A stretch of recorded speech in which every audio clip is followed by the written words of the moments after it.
Verkot on nyt vedessä. Siellä on yksi ahvenverkko. Kuhaverkon pallo näkyy tuolla 100 metrin päässä, jos näkyy. Siinä on virkkaa tuo. Eipäskö tuo Naadelsjöstä, mistä tuo menee tossa.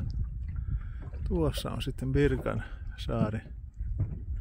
Tää siis Björkö, mikä oli, missä aikoinaan oli se Birka-niminen viikinkikaupunki. Tuossa on Eckeröitä.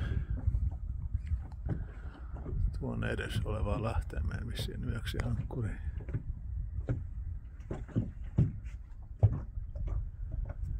Ei ole täällä muita, vaikka on näin nätti ilma.